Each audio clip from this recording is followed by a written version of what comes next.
In this lesson, you're going to learn how to create the interest rate calculation portion of our more advanced debt schedules in this LBO model. Now, before we begin, one thing that you should do, just in case you haven't already, is to go to Alt-TO Options and go to Formulas. This is in Excel 2007. The interface may look slightly different depending on which version you're using, but go to Formulas or Calculations, sometimes it's listed under, and make sure that Enable Iterative Calculations are checked. Maximum iterations is set to 100, maximum change is 0.001, and workbook calculation here should be automatic or automatic except for data tables. The reason we need this is because, once again, we're going to be dealing with circular references and circular calculations with interest expense here, and we just want to be sure that we have this set up right now properly so that later on in the model, when we actually start linking things together, nothing breaks or stops working correctly. So once you have that in place, you can turn your attention to this debt and interest schedule that I have on the screen in front of us right here. So the basic approach that we're going to take here is that we're going to calculate the interest rate on each tranche of debt over each of these projected 5 years, 2010 through 2014.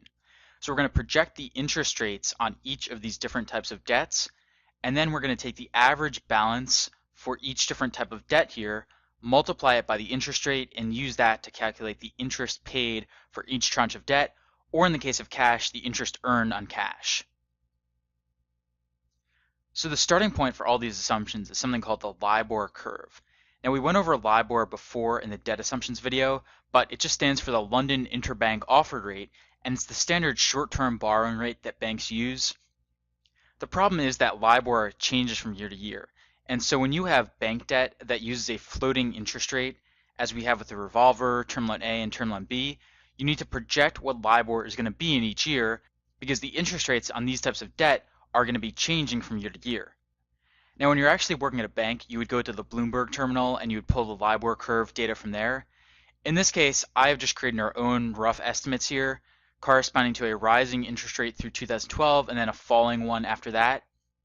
This is by no means precise, but again, we just do not have access to better data. To actually get the LIBOR curve, you usually have to get Bloomberg access or access to some kind of other expensive program. So in this case, we're just going to use our own estimates for this.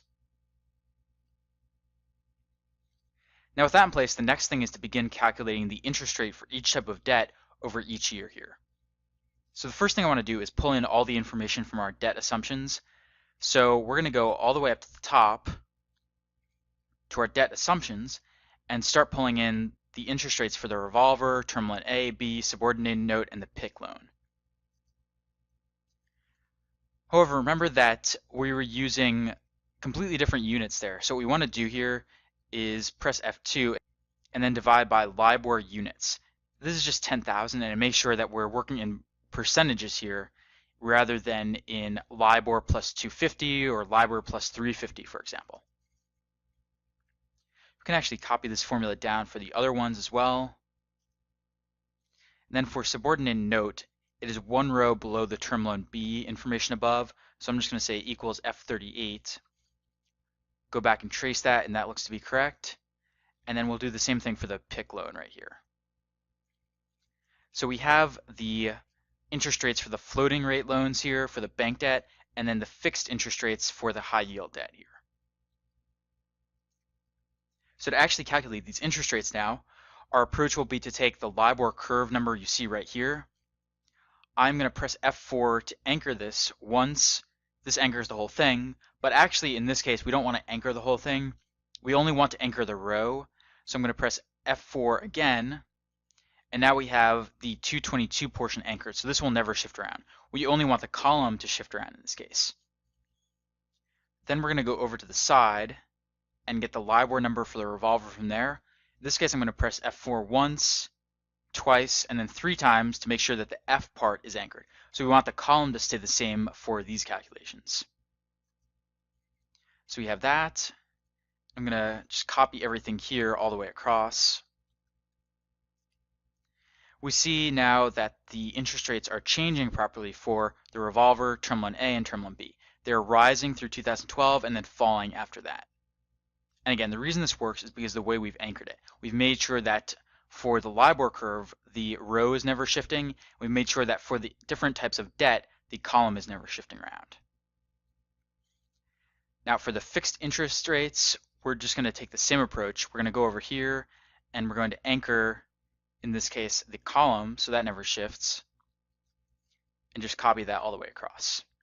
You might ask why we have to do this for the fixed interest rate ones, and the answer is we just like to do it to make our model flexible, because in the future we might have 5 different tranches of bank debt, we might change this around, and we want to make sure that we're calculating everything in the same area.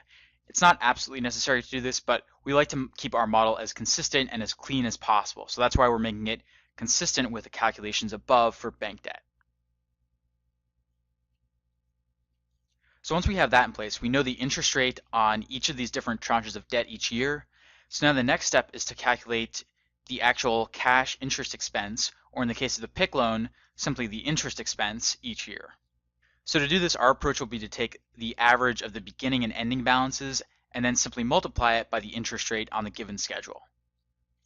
So I'll start with a revolver. I'll go up and go to our balance sheet. So I'm going to take the average of the 2009 number and the 2010 number right here.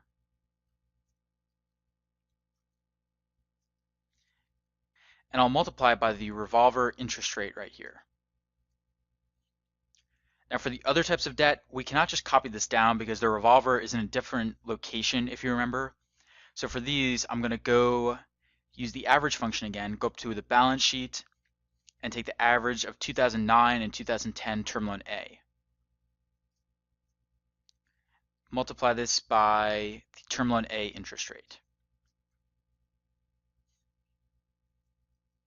I'm also going to put a negative sign in front of both of these because we want to make sure that interest paid, interest expense is negative, whereas interest earned is positive. So I'll just copy this down through the PIK loan right here. And I'm just pressing F2 quickly to make sure that all these formulas have copied in correctly. Now for the cash interest rate, what we want to do here is take the average of the cash, short-term securities, and long-term securities, and then multiply it by the effective cash interest rate. So I'm going to use average once again, go up to our balance sheet, and average cash plus short-term securities plus long-term securities for 2009, and do the same thing for 2010.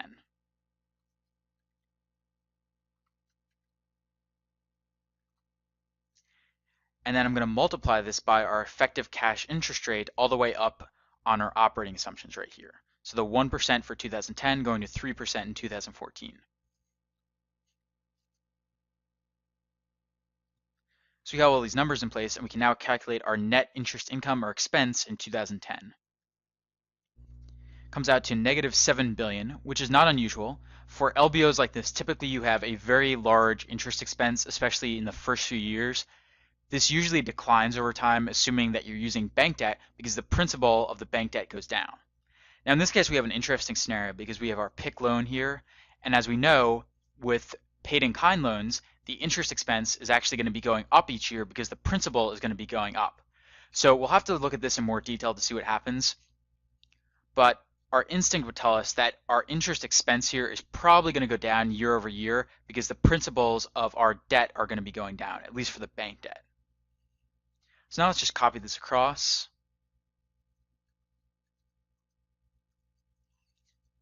And we see in this case that our interest expense, our net interest income or expense, the expense is indeed going down, but if you look at why this is happening, it's basically just because the interest paid on cash is going up here. So they're earning more interest on cash. The interest expense on the different types of debt here is not really changing much at all. The only change comes from the fact that the interest rates are changing. Now, of course, the reason that's happening is because up on our balance sheet, we're assuming that these different tranches of debt are staying the same all the way across. Of course, that's not accurate. We're going to have to change that later on, but that's just the assumption that we're going with for now. And that's why none of these interest rates, none of the interest expense numbers are really changing that much. So our schedule is far from complete, but we have completed now the first step, which is to calculate the interest expense or interest income each year. The formulas in principle are all working correctly, but it's difficult to really assess what's happening here right now because we have to figure out how much of the debt principal we're repaying each year, both mandatory repayments and optional repayments, and then make sure that our statements are properly linked together. So all that is coming up, but for now we have completed the first step of our more advanced debt schedules. Coming up next, we're going to be looking at the mandatory repayments and looking at how much cash flow is available to make these payments, how much we actually need to repay each year, and then whether we need to borrow anything on our revolver, and then after that, with the cash flow that we have left over, how much we can optionally repay on each of these different tranches of debt.